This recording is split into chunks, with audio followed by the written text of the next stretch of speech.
You guys just keep on coming back for more. Here's the third lesson. We'll talk about chemical accounting. And two of my siblings are accountants, so they do this but with money. But we also need accounting for chemistry because when we start applying numbers to things. So that's what we're going to do today, talk about the numbers. Let's first start by talking about chemical formulas. Now with sucrose, this is table sugar, C12H22O11. So the C subscript 12, this subscript 12 means that in this 1 unit of sucrose, there are 12 carbon atoms. And within that same unit, there are also 22 hydrogen atoms and 11 oxygen atoms. If there are parentheses, like here in calcium hydroxide, the 2 on the outside mean that there's 2 of those OH minus or hydroxide units. So let's see if you follow this. How many nitrogen atoms are there in ammonium nitrate? There are 2. So I won't keep the suspense going too long. There are 2 here, one in the NH4 and one in the NO3. If there's nothing written there, it's implied that it's 1. So in that molecule, there are 2. So let's talk about equations. Chemical equations are very similar to math equations, but one of the differences is on the left side of the equation we have the reactants, on the right side of the equation are the products. But just like math equations, you can cancel out terms. If there's more than one, we have a plus sign. And the coefficients, which I'll explain later when I show you more chemical equations, that talks about how many of each unit there are. And the simplest one is the names, a word equation. Sodium plus chlorine makes sodium chloride. So sodium and chlorine are the reactants on the left side of the equation.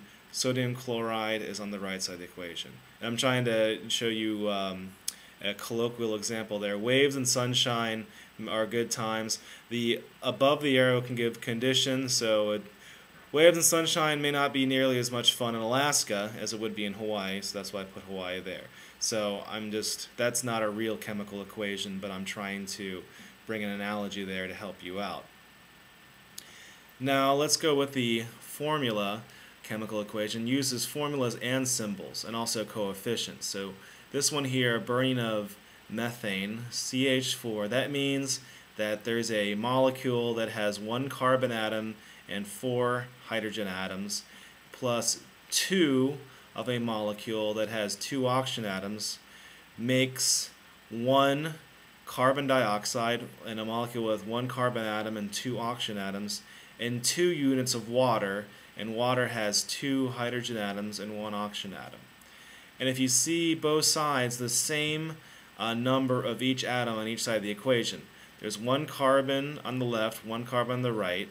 There's 4 hydrogens in the CH4, and there are 4 in the 2 waters, so there's 2 H2Os and there's 4 hydrogens there. And there are also 4 oxygens. 2 O2s, that's a total of 4 oxygens on the left. CO2 has got 2 oxygens. Water has 1, but there are 2 of them, so 4 equals 2 plus 2. So yes, 4 oxygens on the left, 4 oxygens on the right. And what else? The formula equations, we can get ratios. So what's nice about this, so going back up here, that means for every unit of methane, we need 2 units of oxygen will form 1 unit of carbon dioxide and 2 units of water.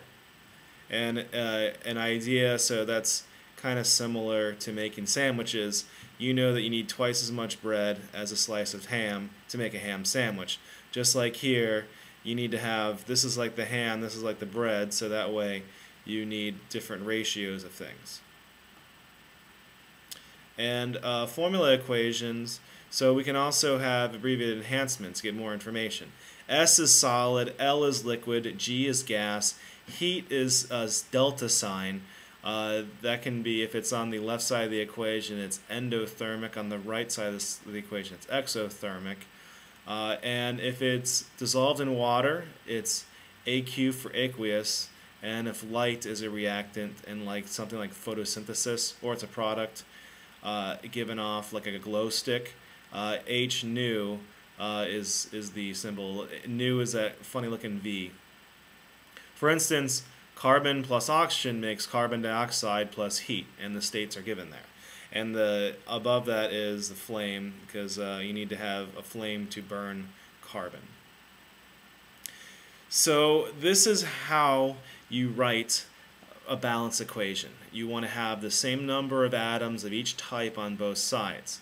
So if you get the right reactants and the right products and write them correctly, write the unbalanced equation, just don't put any numbers in it, except for in the participants, right? You have to have the right, because CO is different than CO2, so you have to write the right participants, but not the coefficients in front of them. Then you balance it. The way you do this is you look at one atom and you look on the other side of the equation, check that, and then keep on going back and forth until you balance it. Now I'll give you an example here. Hydrogen burning. So hydrogen and oxygen, those are starting materials, that's H2 and O2, and makes water, H2O. So this is unbalanced, right, because we've got 2 hydrogens on the left, 2 hydrogens on the right, but we have 2 oxygens on the left and 1 oxygen on the right, so we know something is wrong. So let's start. I'll start simply. I'm going to balance the number of oxygen atoms. So I have 2 on the left and 1 on the right, so I'm going to double water right here to get the 2. But now the problem is, since I have 4 hydrogens here and 2 over here, so I can correct that by putting 2 here. And now it works. So that's what I mean by this iterative or doing over and over again method. So for here, hydrogen plus oxygen, let's talk about what not to do. So when we write this equation, only hydrogen and oxygen are the reactants and only water are the products. If we balance the extra oxygen by forming an extra oxygen radical, that's wrong. And if we change this to hydrogen peroxide, this is also wrong, because hydrogen peroxide is different than water. We know this because if you put hydrogen peroxide on a cut, it fizzes. And water doesn't do that. So hydrogen peroxide is a different thing. So this is the only way 2 hydrogens plus oxygen make 2 waters. This is the only way to have this work out correctly. And some arithmetic, we get the ratios. So the ratios gives us what we need in amounts. So this is akin to recipes. So here, carbon plus oxygen making carbon dioxide, this is a relatively easy one. This is just like bread plus butter makes buttered bread. This is kind of boring. But in the previous example, this one had 2, right? They had a 2-to-1 ratio here. This tells us more information. It's a little more complicated. So I'm going to change subjects and I'm going to lead in and talk about moles. So we have units that we use for other things. So eggs, you don't go say pick up 36 eggs at the grocery store. No, you say 3 dozens, right? I'm a teacher, so I have to order pencils, and they usually come in grosses. So a gross is a dozen. A dozen is a gross. And reams of paper, you don't tell someone, I want 1,000 sheets of paper. You say, I want 2 reams of paper. So we already do this. We incorporate big numbers into different terms. So in chemistry, we have kind of a dozen, and we call it the mole. The mole is whenever you have 6.022 times 10 to the 23rd of anything. So that's a mole. A dozen is 12. A mole is 6.022 times 10 to the 23rd. So first thing, we do this to keep track of atoms. Now, this should tell you 2 things. First of all, it's a really big number, 6 with 23 zeros after it. The second thing is that atoms are really, really tiny. They're really, really tiny, and we need a really big number to be able to incorporate them. So a mole of carbon atoms weighs 12 grams. So here, when you have a mole of the element, you have, or when you have the mass in grams of its atomic mass, you have that many atoms. You have a mole of them. And different elements, if you have the same amount, so if you have 1 gram of hydrogen, you have 6.022 times 10 to the 23rd atoms of hydrogen. If you have 12 grams of carbon, you have this many carbon atoms, same number of carbon atoms. It's just those numbers come from the bottom periodic table, and that's where they come from. So let's put things in perspective. A mole of baseballs is equivalent to about the mass of the Earth. So a baseball, you can fit it in the palm of your hand. If you had a mole of those, you'd have about something as massive as the Earth. If you have a mole of raindrops, you'd have about the equivalent of the oceans. And there's a lot of water here on Earth. So that's a lot of water. Now let's talk about formula mass. I kind of hinted at it before with the mole concept. And this is the AMU, the number of atomic mass units. And these numbers are in the bottom of the periodic table underneath the elements. And for instance, for carbon dioxide, carbon is 12, oxygen is 16. And so here, the 12 comes from carbon and the 16 comes from oxygen. The 2 comes from the fact there's 2 atoms of oxygen for each unit of carbon dioxide. And so 12 plus 2 times 16, 2 times 16 is 32, 12 plus 32 is 44.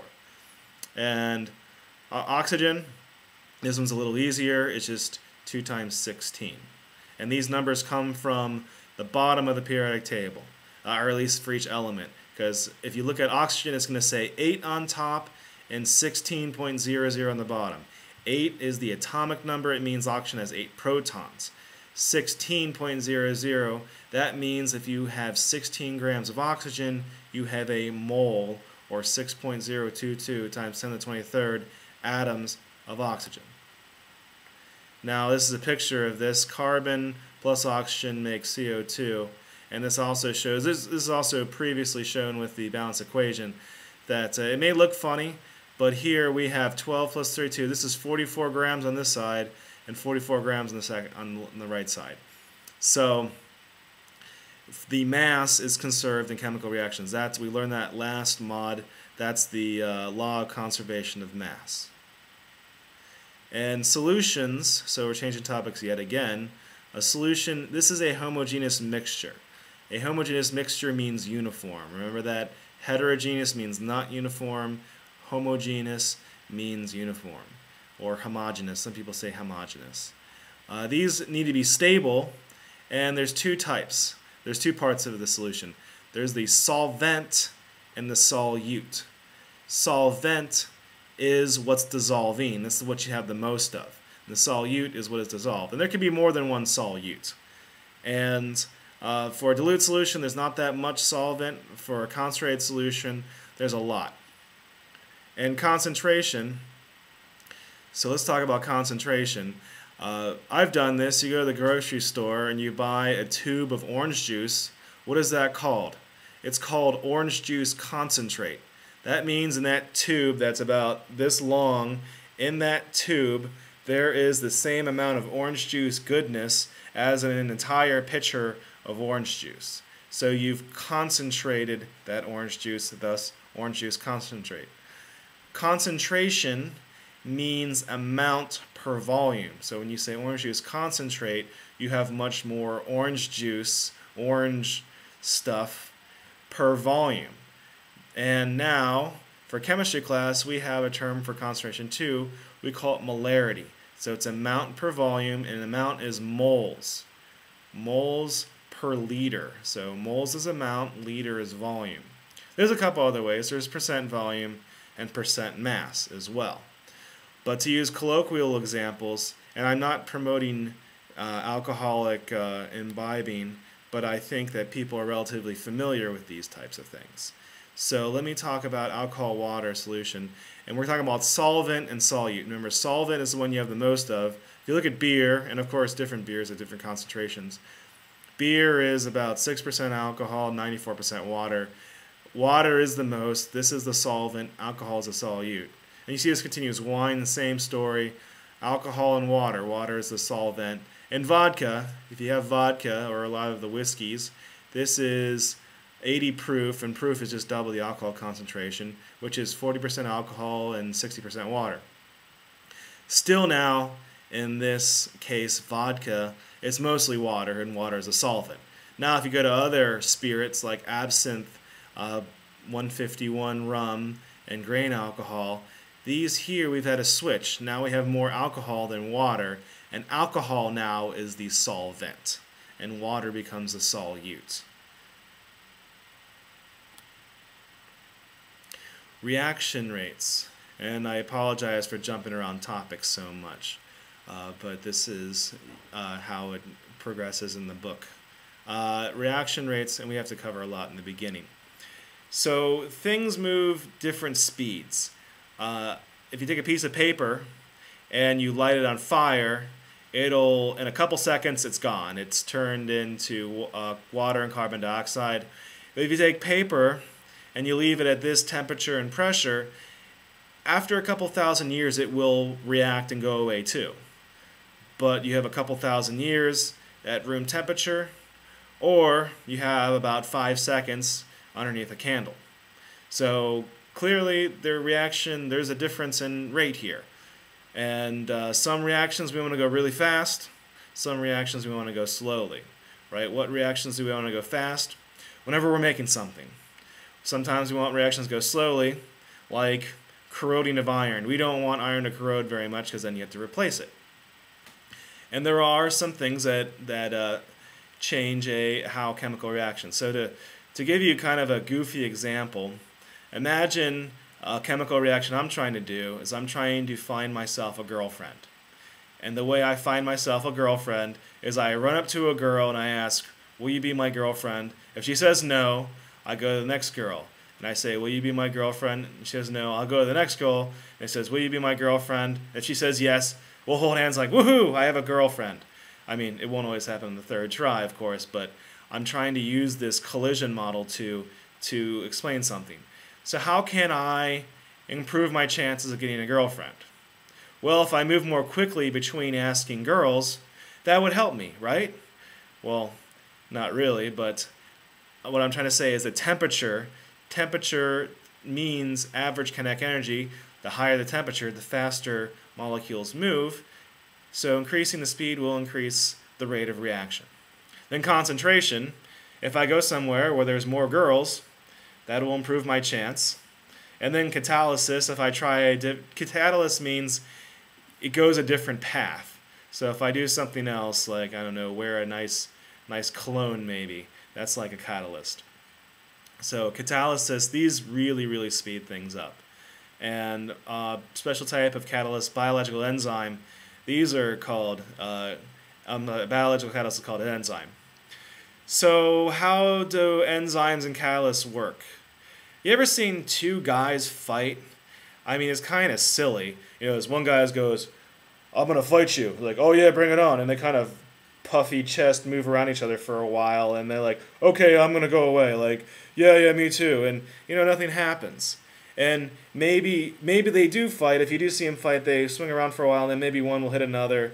Actually, that's how molecules react. They kind of go around each other, and they kind of dance. They do these dance things, and maybe they'll react. Maybe they'll just bounce off each other. Maybe they'll dance around for a while, and then they'll leave. It just depends. So imagine a catalyst. It's kind of like having your buddy, if you want to beat someone up, having your buddy go and put the guy in a full Nelson. You know, that's when you put the hands behind his head. And this guy's in a full Nelson. You go up, look at him, and just hit him once, and the guy's down for the count. That's how enzymes work. You have one enzyme grabs a molecule, the other one grabs another molecule, they collide, and then they break apart, and then you have the product. So, and we use enzymes quite a bit. Well, every living creature uses enzymes. Enzymes really are what keeps things living, because look at us, living creatures. We have all these chemical reactions going on, and how do they go on? How do they perform so precisely and so rapidly? The answer is enzymes. Some reactions are reversible. Not all reactions are reversible, some of them are. So for instance here, H2O plus CO2 making carbonic acid, H2CO3. This is how we transport carbon dioxide out of our mitochondria into our bloodstream and into our lungs. So we burn glucose and we make carbon dioxide. That dissolves in our blood. And then that comes to our lungs. It dissolves in our blood because we have water in our blood, forms carbonic acid. Then when our blood goes to our lungs, We exhale, and this carbonic acid turns back into water and carbon dioxide. So this is really important because this reaction can go both ways, and that's how we get rid, us as humans, we get rid of our carbon dioxide. And now when someone is hyperventilating, you ever seen someone hyperventilate, you hyperventilate, how do you help someone who's hyperventilating? Well, you give that person a bag to breathe into. Why would you give that person a bag to breathe into? Because you don't want the person to lose all of his carbon dioxide. Because the body uses carbonic acid also to keep our blood pH at the proper level. So if you ever wonder why they do that to hyperventilating individuals. So chemical equilibrium is also referred to as balancing. So chemical equilibrium are when this side is going the same as this side, and when they're going both ways, they're balanced. If one gets off balance, kind of like when if you're off balance, you'll fall over. So chemical equilibrium is all about balance. The reaction proceeds at the same rate, so the rate at which one is being created is the same as one is being destroyed. And it looks like nothing's going on. So this happened to me one time. I was really sick in graduate school, and my boss came to me and he was like, "Gee, Mike, you haven't been doing very much lately." And I told him, I was like, "Well, maybe true, but on a molecular level, I'm teeming with activity." That was very true. When we're sitting there doing nothing, there's a lot of things going on the molecular level. Same thing with chemical equilibrium. Nothing overall is going on like me when I was sick, but there is a lot going on the molecular level. And spontaneity. So people are a lot like chemicals. Okay, there are spontaneous reactions and there are spontaneous people. I'm sure you know spontaneous people. Maybe you yourself is spontaneous. So a spontaneous person doesn't need very much prodding. So the spontaneous person is just going to jump off a waterfall. It's going to go dance in the fountain. It's going to do, he or she is going to do all sorts of crazy stuff. A non-spontaneous person can do those things, but they need to be prodded. Like, I don't know if I want to jump off this waterfall, and like, I'll give you $100. Okay, I'll jump off the waterfall. See, you need something to make it happen. So an example of that is iron going to rust. That is spontaneous. Rust going to iron, however, is not spontaneous. It happens. That's how we make iron. We take iron ore, which is rust, we purify it, then we make steel. And so, but we need to have energy to put in the system, just like you need to bribe your friend to jump off the waterfall. And in general, high energy to low energy, energy is released. This is exothermic. So exothermic, so what do you mean? Exo means outside, and thermic means heat. So when you feel a fire, if you go to a fire and put your hands over the fire, you feel the heat. Wood burning is an exothermic reaction. Heat is given off. Endothermic means heat is being absorbed. So ice melting, that's an endothermic process. You put ice into your drink, the ice melts and the drink cools. It absorbs heat. The ice absorbs heat. That's endothermic. These in general tend to be non-spontaneous. Ice melting at this temperature and pressure is, but there are many reactions that are not spontaneous. So for instance, photosynthesis, carbon dioxide plus water making glucose sugar plus oxygen, that's non-spontaneous. It needs something to go, and that's sunlight. Sunlight is what pushes that reaction.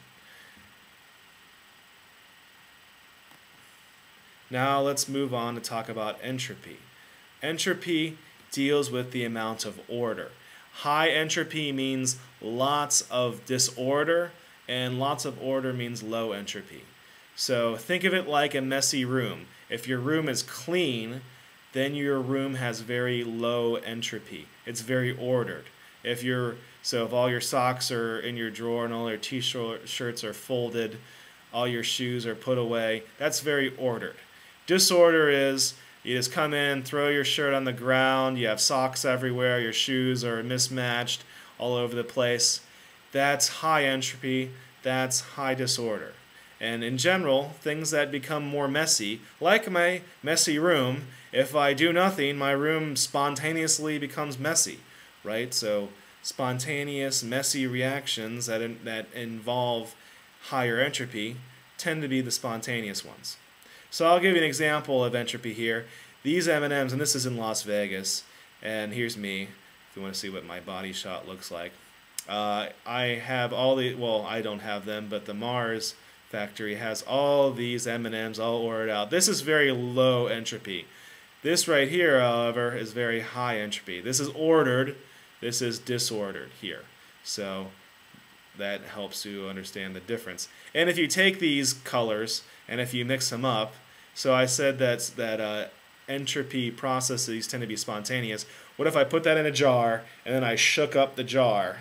What's going to happen? Well, it's going to go from this to this, and that's entropy.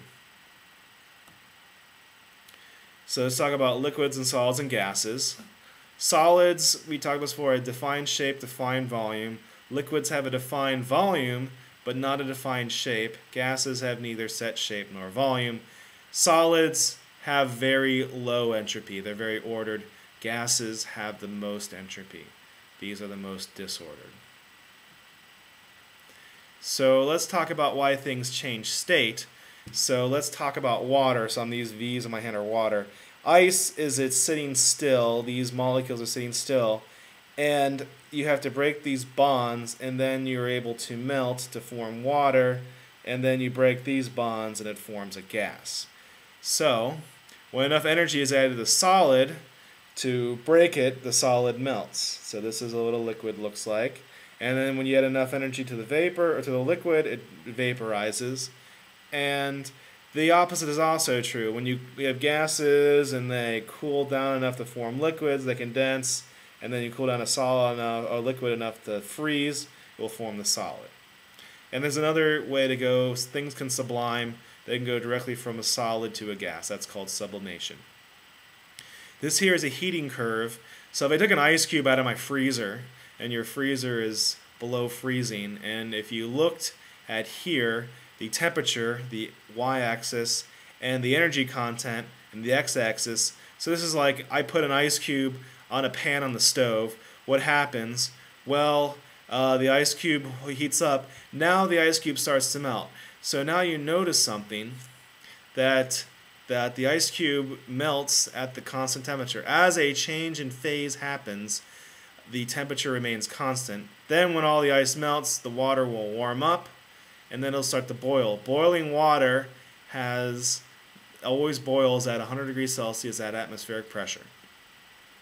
And then after that, the gas it'll boil, and if I kept it in there, the steam would superheat. So that's what I mean by that. And the important thing to get from this is, as a phase change is happening, the temperature does not change. Now to bring up the next concept is intermolecular forces. Let me talk about the internet and an intranet. The internet is a connection between computer networks, and an intranet is an internal network within a network. So here, the intranet is hawaii.edu. Within hawaii.edu, we have the library website, we have class registration, we have the email server, these types of things. These are all on the intranet. When I am at school and I jump on the internet, I leave hawaii.edu and go somewhere else. I go to facebook.com, for instance. That is a site on the internet, so that's between networks. And that's why sometimes you can't get into your Facebook account, but you can check your email, because the internet is down, but the intranet is still working fine. Now let's talk about intermolecular forces and intramolecular forces. So just like the internet, between networks, intermolecular is between molecules. Intramolecular is within the molecule. Intramolecular forces are the ones that are stronger. So holding the molecule together. The intermolecular are weaker. And there are different types. So let me start off with dipole-dipole. So there's a separation of charges in the atom. So a polar molecule has dipole-dipole forces between them. And that means that the positive end of one will be attracted to the negative end of the other. There's a special type of dipole-dipole bond called the hydrogen bond. And these tend to be stronger than them, so we give them a special category. And this is between molecules that have oxygen connected to a hydrogen, nitrogen connected to a hydrogen, or a fluorine connected to a hydrogen. These tend to be stronger. It's also what keeps DNA together. So DNA, which you'll find out later, is double-stranded. What keeps the two strands together is hydrogen bonding.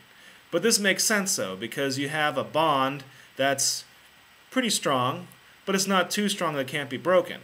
And so it's relatively easy for something like DNA transcriptase, for instance, to unzip the DNA.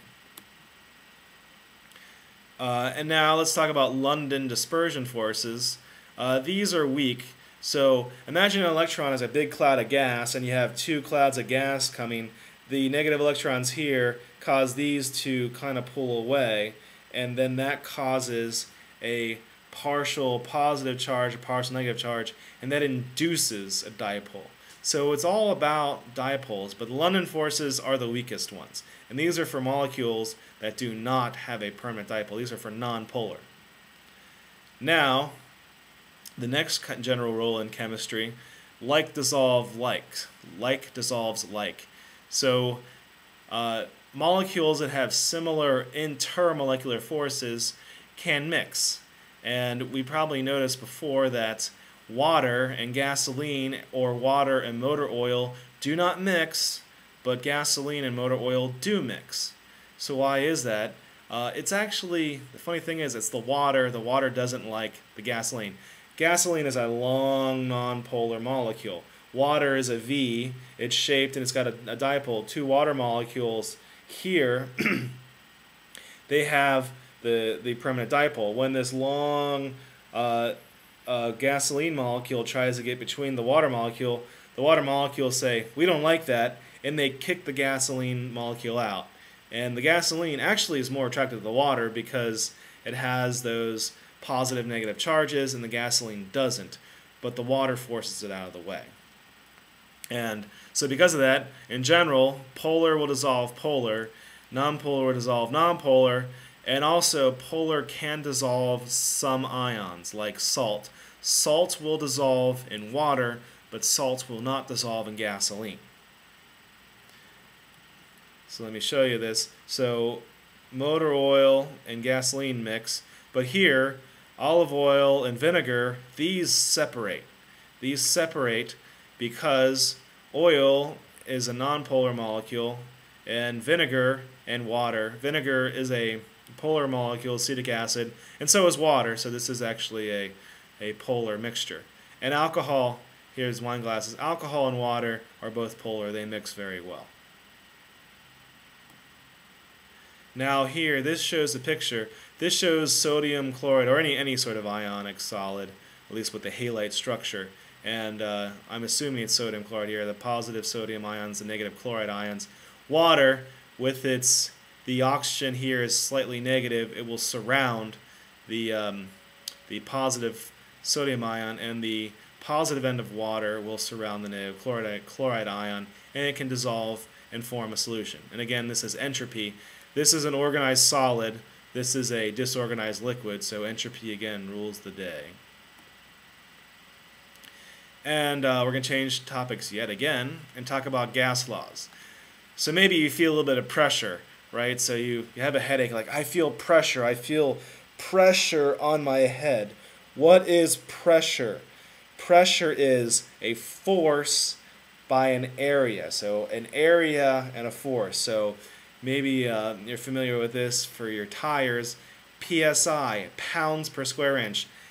1 pound of pressure per a square inch. So force per area. And how does that explain for gases? Well, you have the wall and each gas particle. A gas particle is really light, but if you take all of these collisions on the wall and add them up, you will get the pressure of the vessel. And we model gases by kinetic molecular theory, and the kinetic molecular theory says that gases themselves have very little volume. The gas has a volume, but the gas particles that make up the gas have no volume. The gases are always in motion, and as the temperature increases, the molecules move faster. Let's talk about some laws. Boyle's law. Boyle's law says pressure and volume are inversely proportional. That means when one goes up, the other one goes down. And when one goes down, the other one goes up. That's inversely proportional. So that's kind of like my bank account balance versus how much fun I'm having. If I'm having a lot of fun, meaning I'm going out, I'm taking trips, I'm going out to eat, my bank account balance goes down. If I am not going out very much, I'm staying at home, I'm cooking my own food, I'm entertaining myself, my bank account balance goes up, but my level of fun goes down. That's an example of inversely proportion. And I found this out when I was a kid. I was born and raised in Ohio, and my family and I, we took a trip out in our car. We went to the Rocky Mountains, and I remember like in Iowa, I blew up a balloon, and then when we were going up the Rocky Mountains, the balloon exploded. Why is that? Well, because the pressure, the outside pressure, as you're going up a mountain, the ambient pressure goes down, the volume of a balloon will increase. Now, this is graph shows here pressure versus volume. This is the inverse proportional relationship. Now let's talk about Charles' law. Charles' law is pressure and temperature and volume are directly proportional.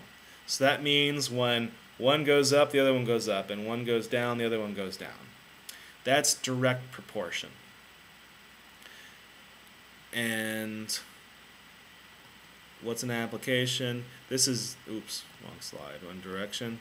Hot air balloons are an example of Charles' law. So hot air, you start with a deflated balloon and you heat it up, the balloon gets bigger. That's the hot air balloon. And then by buoyant force, the balloons can then float. Now let's finish it up with the ideal gas law. Maybe we're just going to talk about it conceptually. In other chemistry classes, you can follow, do calculations, but we combine the gas laws together, and the inverse relationship with pressure and volume, the direct relationship between pressure and temperature, number of moles, sending a volume, number of moles, and volume and temperature. So pressure, P is pressure, V is volume, N is number of moles, R is the gas constant, it's a constant, and T is temperature. These all come together. This is the ideal gas law. So it's an ideal gas. What does that mean? The gas itself has no volume. And I know there's a volume term. It means like, so oxygen gas, there's oxygen atoms. Those atoms in our little imaginary world, the oxygen atoms have no volume. And they're always in motion, and there's no attraction to them whatsoever. So we learned before about London dispersion forces. The ideal gas law does not allow for London dispersion forces. So this is a model, and like all models, it's not real. It's incorrect. So real gases behave differently, but the ideal gas law works pretty well, especially at this temperature and pressure. At high temperature and low pressure, it works pretty well. And so we're done for this lecture. Thank you, and we will see you for the next